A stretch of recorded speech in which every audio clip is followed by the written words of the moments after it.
l'interprétation,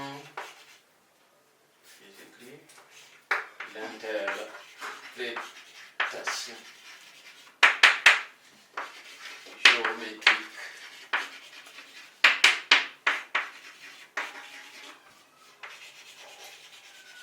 des nombres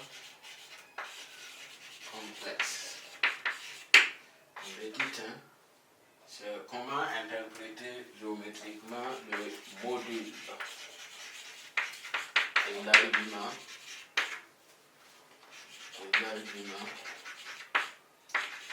de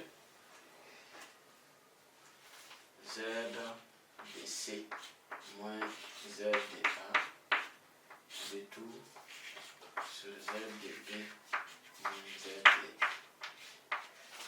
de a. Donc on va dire soit grand A, grand B et grand C, 3 points.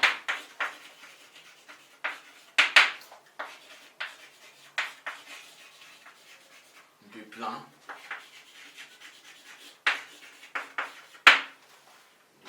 complexe. On a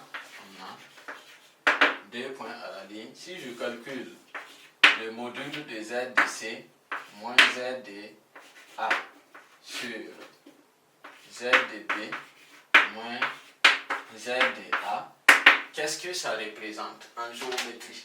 Ce que ça veut dire interprétation géométrique. Qu'est-ce que ça représente? Ça représente tout simplement la distance AC sur la distance AB. Ensuite, si je calcule l'argument de tout ça, z de c moins z de a sur z de b moins z de a, ça représente la mesure de l'angle formé par les vecteurs AB, l'angle orienté AB, AC plus 2K et K éléments. Ensuite, on peut voir comment interpréter géométriquement, mais bon, avant l'autre point, il y a quand même des conséquences. Parce que quand vous regardez ces 3 points, qui peuvent former plusieurs types d'angles. Donc, selon l'angle formé, on peut avoir d'abord la nature du triangle. Donc, on va noter ça comme conséquence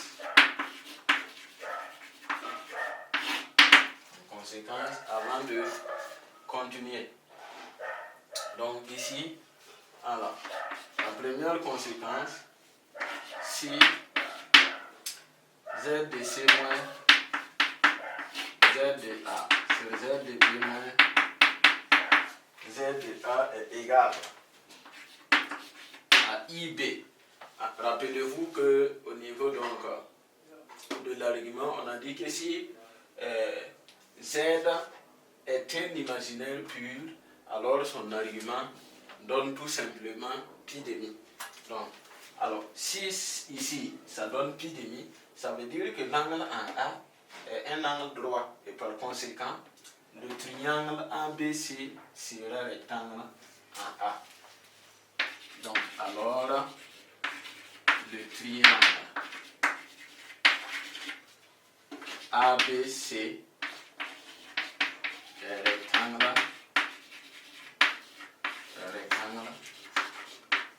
en A. Maintenant, si z de c moins z de a sur z de b moins z de a égale à plus ou bien moins i. Donc ici, on rejoint aussi un peu le petit b, puisque c'est ib, un imaginaire pur, que ce soit plus i ou moins i, c'est un imaginaire pur. Donc nous avons déjà notre triangle rectangle.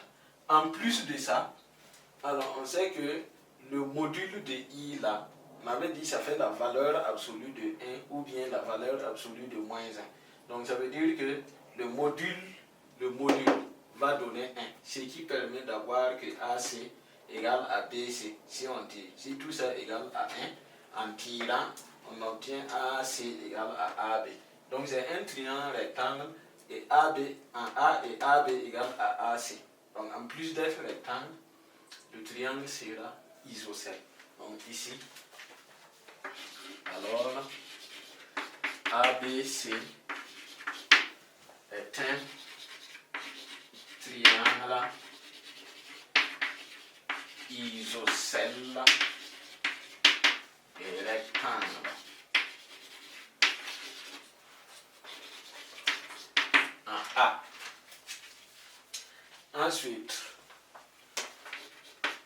une autre conséquence, c'est si par exemple Z de C moins Z de A sur Z de B moins Z de A écrit sous forme exponentielle donne exponentielle de I pi tiers. Alors pi tiers ça fait 60 degrés et le module c'est 1, l'angle c'est 60 degrés. Ça veut dire que nous avons ici un triangle équilatéral. Donc alors ABC est un triangle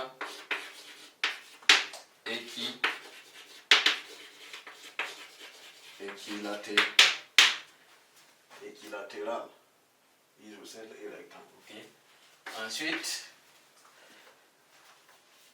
l'autre aspect est que je peux calculer toute cette quantité-là et trouver que c'est un réel.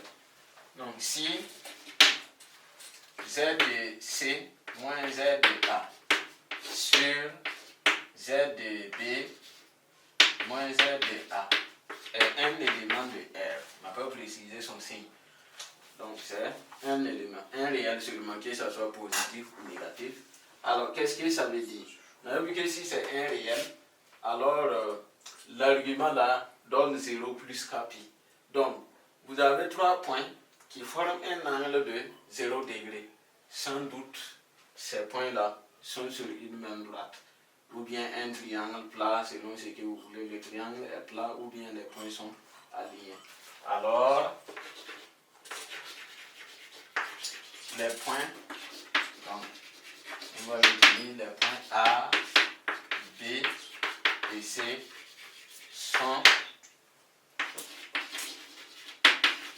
des points qui sont alignés.